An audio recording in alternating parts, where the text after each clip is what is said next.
بسم اللہ الرحمن الرحیم، نئی بات کے ساتھ میں ہوں فواد احمد۔ ناظرین، سال 2020 صرف کرونا کی تباہ کاریوں کے نام نہیں تھا، بلکہ یہ سال بھارتی ہٹ درمی کے نام رہا۔ 2020 میں پورا سال مظلوم کشمیریوں کا محاصرہ بھارت کی جانب سے جاری رہا۔ 2020 میں بھارت نے پاکستان کی جانب سے فراہم کردہ دہشت گردی کے ثبوتوں پہ مشتمل ڈوزیر کا جواب اب تک نہیں دیا۔ 2020 بھارت کی ناکامیوں کا سال تھا۔ 2020 میں بھارت کی ڈس انفارمیشن لیب پکڑی جاتی ہے، بھارت کی پروپیگنڈا مشینری پکڑی جاتی ہے، بھارت کی پاکستان کے خلاف ڈس انفارمیشن، غلط خبریں، جھوٹا پروپیگنڈا کرنے والی مشینری پکڑی جاتی ہے، لیب پکڑی جاتی ہے، لیکن عالمی برادری اب بھی خاموش ہے۔ بھارت کا چہرہ مستقل بے نقاب ہوتا رہا۔ 2020 میں بھارت میں مسلمان اکثریت محفوظ نہیں رہی، ان کے خلاف قانون سازی ہوتی رہی، ایسی قانون سازی جو انسانی حقوق کے خلاف تھی۔ 2021 کے اندر بھارت کس طریقے سے اپنی انسانی ناکامیوں کے اوپر پردہ ڈالے گا، 2021 بھارت کے لیے کس طرح گزرے گا، 2021 میں مظلوم کشمیریوں کا کیا ہوگا، آج کے پروگرام میں اسی پہ بات کریں گے۔ ہمارے ساتھ موجود ہیں اوریا مقبول جان صاحب، معروف تجزیہ کار ہیں، ساتھ ساتھ ہمیں اسلام آباد سے جوائن کریں گے راجہ فیصل صاحب۔ دونوں مہمانوں کا بہت شکریہ۔ اوریا صاحب سے گفتگو شروع کرتے ہیں۔ اوریا صاحب بہت شکریہ آپ کا۔ اوریا صاحب، سفارتی آداب، سفارتی زبان، اس حوالے سے کافی آپ کا تجربہ ہے، آپ ان تمام چیزوں کو، لینگویج کو، چیزوں کو، ان کی اہمیت کو جانتے ہیں۔ تاریخی اعتبار سے کسی ملک کا دوسرے ملک کو ایک ڈوزیر اور اس کی پوری تفصیلات دینے کا جو ہے وہ عالمی برادری، اقوام متحدہ، جنیوا، ان تمام جگہوں پر اس کی اہمیت کیا ہوتی ہے؟ دیکھیں، ڈوزیر میں اور باقی کسی قسم کی اپلیکیشن یا قرارداد میں ایک بنیادی فرق یہ ہوتا ہے کہ جو ملک ایک قسم کا ڈوزیر پیش کرتا ہے وہ یہ ذمہ داری لیتا ہے کہ میں اس کے اندر جتنے بھی فیکٹس دے رہا ہوں اس کو میں ثابت کرنے کا مجاز ہوں اور میرے پاس اس کے ثبوت موجود ہیں، اور یہ اسی وقت پیش آتا ہے جب آپ کے پاس بہت زیادہ ثبوت موجود ہوں اور آپ پھر اس کے بعد اس کے اقوام متحدہ کی جورسڈکشن کو آپ انووک کرتے ہیں کہ اب آپ اس کے اوپر ایکشن لیں۔ اقوام متحدہ کے پاس بہت سارے راستے ہیں اس کے ایکشن لینے کے۔ پہلی بات یہ ہے اقوام متحدہ کے زیر ساتھ 3-4 ایسی آرگنائزیشنز ہیں کہ جو اس معاملے کے اندر دیکھتی ہے کہ کیا، مثلا ایک تو سیکورٹی کونسل بذات خود ہے، سیکورٹی کونسل ایک انکوائری کمیٹی بنا سکتی ہے اس کو دیکھنے کے لیے دونوں ملکوں کو بلا لے۔ دوسرے نمبر پہ ان کی ہیومن رائٹس کا جو جنیوا کے اندر جو بیسک آرگنائزیشن ہے، ان کا جو ماؤتھ پیس ہے وہ بنا سکتا ہے۔ اور اس وقت تو اتنا شاندار ٹائم ہے کہ جو انڈین کرونیکلز میرے سامنے رپورٹ پڑی ہوئی ہے اس کے اندر 15 سال سے ہندوستان جو ہے اس آرگنائزیشن کو دھوکہ دیتا رہا ہے، مختلف قسم کی این جی اوز، 550 جعلی قسم کی ویب سائٹ بنا کے، اور 15 کے قریب ان کی جو ہے ان کی این جی اوز رجسٹر کروائی ہوئی تھی ان سے، اور خود بذات خود ان کا کریکٹر جو ہے ایٹ کوسچن آ چکا ہے، ایک اس کو نکال سکتا ہے۔ اب جو انٹرنیشنل آبلیگیشن یہ ہے کہ جس ملک کے خلاف ہو اور اقوام متحدہ اپنی جورسڈکشن انووک کرے تو اس ملک کو فوراً اس کا رسپونڈ کرنا پڑے گا۔ آپ کو یاد ہوگا کہ جس وقت بوسنین گورنمنٹ بن گئی تھی تو بوسنین گورنمنٹ نے وار کرائمز کے اوپر باقاعدہ انٹرنیشنل کورٹ آف جسٹس میں اسی طرح کا ڈوزر پیش کیا تھا ملوسیوچ کے خلاف اور کراسچن کے خلاف، اور باقاعدہ ملوسیوچ کو سزا ہوئی تھی۔ اس کے علاوہ افریقن کنٹریز میں مختلف قسم کی جگہوں پہ، مثلا جب ہوتی تتسی والا جو آپس میں ہوا تھا روڈیشا کے علاقے کے اندر، تو اس وقت ہوتی اور تتسی کے قبائل کے اوپر انہوں نے کہا تھا کہ ہمارے ساتھ والے ملک نے یہ کیا، اور اس کے اوپر باقاعدہ سینٹنس پاس ہوئے تھے۔ اس وقت مسئلہ یہ ہے کہ اتنے عرصے سے یہ آ گیا ہوا ہے، انٹرنیشنل لیول پہ ان کو انڈیا کو بلانا چاہیے۔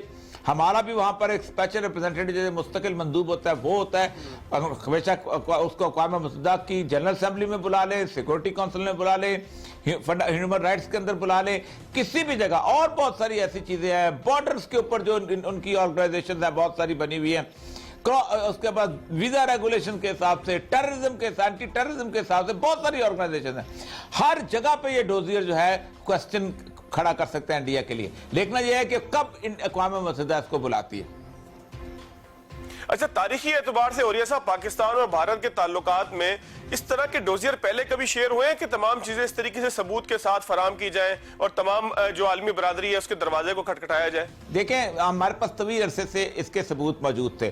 آپ جو لوگ صحافت سے تعلق رکھتے ہیں وہ جانتے ہیں کہ بلوچستان میں جب بھی کبھی صحافی جاتے تھے تو ان کو باقاعدہ وہ ٹیپ سنائی جاتی تھیں، باقاعدہ ان کو بتایا جاتا تھا کہ اس طرح یہ انٹرفیئر ہوتی ہے، اس راستے سے آتے ہیں، یہاں سے پیسہ آتا ہے۔ پھر جو جس وقت یہ لوگ افغانستان میں 73 میں گئے تھے، اس وقت کی کتابیں موجود ہیں. جمعہ خان صوفی نے بہت مشہور کتاب لکھی ہے کہ کیسے اس کی کتاب کا نام ہے فریب ناتمام، کہ کیسے میں وہاں پر تھا اور کیسے انڈین ایمبیسڈر میں آتا تھا، میں پیسہ دیتا تھا میں دھماکے کے لیے. وہ ایک بہت بڑا ایویڈنس ہے اور بذات خود اس کا ہیومن اس کا جو ایویڈنس بھی موجود ہے اور سرکمسٹانشل ایویڈنس بھی موجود ہے. یہ سب کچھ تھا، لیکن پاکستان نے ہمیشہ احتجاج کیا، بلا کے کہہ دیا. اقوام متحدہ کا دروازہ پہلی دفعہ کھٹکھٹایا ہے اور یہ بہت بڑا سٹیپ ہے. میں سچی بات تو بہت بڑا سٹیپ ہے، اس لیے کہ آپ کی اپنی کریڈیبلٹی بھی ان کوسچن آ جاتی ہے کہ آپ نے ٹھیک بولا کہ نہیں. آپ کو سچ ثابت کرنا پڑتا ہے. اس کا مطلب ہے کہ آپ اس پوزیشن میں ہیں کہ آپ سچ ثابت کر سکتے ہیں، اور دوسری بات ہے اس پوزیشن میں بھی ہیں کہ آپ انڈیا کو فیس ٹو فیس دیکھ سکتے ہیں. اچھا، تھوڑا سا راجہ فیصل صاحب کی طرف آتے ہیں. راجہ صاحب آپ بتائیے گا کہ ڈوزیئر کے جو مندرجات تھے، جو D G S P R بھی موجود تھے، شاہ محمود قریشی صاحب بھی موجود تھے، میڈیا کو بریفنگ دی گئی، بتایا گیا کہ کیا کیا چیزیں ہمارے پاس موجود ہیں. اگر ان تمام چیزوں کو دیکھیں تو کتنا کمپریہنسو محسوس ہوتا ہے آپ کو وہ سارا ڈیٹا جو میڈیا کے ساتھ شیئر کیا گیا تھا پریس کانفرنس میں؟ دیکھیں، اٹ واز فل ڈوسیئر جو کہ ہر اعتبار سے جس کو کہ پروف کیا جا سکتا ہے. اور میرے خیال میں جو پاکستان کی طرف سے ڈوسیئر دیا گیا یہ کسی بھی اعتبار سے انڈیا کے لیے بہت بڑا چیلنج ہے، اور انڈیا اس میں فیل ہو جائے گا. اس کی وجہ یہ ہے کہ پاکستان نے اس میں جو ویسٹرن دنیا میں جو فرینزک استعمال کیے جاتے ہیں کسی بھی ایویڈنس کو اسیس کرنے کے لیے، اس اعتبار سے یہ ڈوسیئر بنا کے دیے گئے. اور میرے خیال میں جو این ایس اے نے، ہمارے جو این ایس اے ہیں، انہوں نے جو کردار ادا کیا معید یوسف صاحب نے اور اداروں نے، وہ یہ چیزیں مد نظر رکھتے ہوئے کیا. تو جب یہ، جیسے کہ اوریہ صاحب نے کہا کہ جب یہ ڈوسیئر وہاں پہ اس کے اوپر ڈسکشن ہوگی، اس کو پروب کیا جائے گا، تو it would be a win win situation for Pakistan. لیکن یہاں پہ ایک امپورٹنٹ چیز جو کہ میں ہائی لائٹ کرنا چاہتا ہوں وہ یہ ہے کہ حالیہ دنوں میں ہمیں یہ نظر آ رہا ہے کہ بلوچستان کی طرف سے جو پینیٹریشن ہے وہ آئسس خراسان کی طرف سے بہت زیادہ پینیٹریشن ہو رہی ہے. اس کے اوپر کافی کام کیا گیا اور کافی ویسٹرن جو نیوز پورٹلز ہیں انہوں نے بھی اس کے اوپر نیوز کی کہ اس کی جو آئسس کے ہے اس کی کہیں نہ کہیں سے کڑیاں جو کولمبو میں چرچ میں جو حملہ ہوا تھا اس کے ساتھ جا کے ملتی ہیں، اور وہاں پہ را کی انوالومنٹ تھی اور شری لنکن گورنمنٹ نے اس کے اوپر بہت زیادہ کام کیا تھا. اور ان کی پھر افغانستان کے ساتھ جو کنیکشن تھی وہ اوبیسلی اس میں نظر آیا تھا. تو میرے خیال میں اس کو بھی پروب کرنے کی ضرورت ہے کہ آج کل جو پاکستان میں بلوچستان میں جو ایک نئی لہر آئی ہے آئسس کے کی جانب سے، وہ میرے خیال میں وہ بھی پروب ہونی چاہیے اور اس کا بھی ایک ڈوسیئر بنا کے بھیجنا چاہیے. اچھا اوریہ صاحب، ایک دفعہ دوبارہ بتائیے گا کہ یہ پاکستان کی جانب سے ڈوزیئر ایک پیش کیا گیا، اگر ہندوستان اس کے جوابات دینے میں ناکام رہتا ہے، ہندوستان ان تمام ثبوت کے حوالے سے کوئی ٹھوس چیز رسپانس میں نہیں کرتا، تو کیا چیزیں ہو سکتی ہیں کہ جو عالمی برادری ہندوستان پہ پابندیوں کی صورت میں یا کسی اور صورت میں کر سکتی ہے؟ کیا کیا آپشنز موجود ہیں اگر اس کے ثبوت صحیح سے جو ہے وہ اس کو رد نہیں کیا جا سکے گا انڈیا کی جانب سے اس صورت میں؟ دیکھیں، میکسیمم تو یہ ہے کہ اس ملک کو باقاعدہ مکمل طور پر اس کے پر جیسے کہتے ہیں نا انٹرفیرنس کی جائے کہ یہ ملک جو ہے یہ روگ سٹیٹ کے طور پہ ہے، اور وہ تو بہت کم ہوتا ہے جیسے افغانستان میں کیا گیا، کیونکہ افغانستان میں انہوں نے ایک الزام یہ لگایا تھا کہ انہوں نے 9/11 پہ حملہ کرنے کے لیے باقاعدہ وہاں پر لوگوں کو ہارپر کیا. اور یہ میکسیمم تو سزا یہ ہے کہ انٹرنیشنل کمیٹی آف نیشن جو ہے اکٹھی ہو کے اس ملک پہ جا کے قبضہ کر لے اور اس کی رجیم کو بدل دے. ایک تو سب سے اہم ترین چیز بڑا، اور یہ ظاہر بات ہے یہ کوئی چھوٹا نہیں ہوتا. 3000 بندے مرے تھے، پاکستان میں تو 70,000 بندہ مر چکا ہوا ہے. آپ خود سوچیں نا کتنا بڑا ڈیفرنس ہے. وہاں 3000 مرے تھے، پورا دنیا افغانستان میں آگے تھی پہلا تو، اور اقوام متحدہ نے سینکشن کیا تھا کہ آپ جائیں. اس سے منیمم یہ ہو سکتا ہے کہ اس ملک کو بلیک لسٹ کر دیا جائے مختلف چیزوں کے حوالے سے، جس میں سینکشن لگ سکتی ہیں، اکنامک سینکشن لگ سکتی ہیں، اس کی ٹریول سینکشن لگ سکتی ہیں، اس کے ویزا کی سینکشن لگ سکتے ہیں. اس کو ویزا کو بی گریڈ کے ویزا میں ڈالا جا سکتا ہے کہ جناب ان کے لوگ اگر کہیں بھی کسی ملک میں جائیں تو باقاعدہ ان کو چیک کیا جائے، ان کو ڈیٹیل چیک کیا. جیسے دنیا پوری میں جب وار آن ٹیرر آ رہی تھی تو 15-16 ملک ایسے تھے جن کو انہوں نے بی گریڈ ویزا میں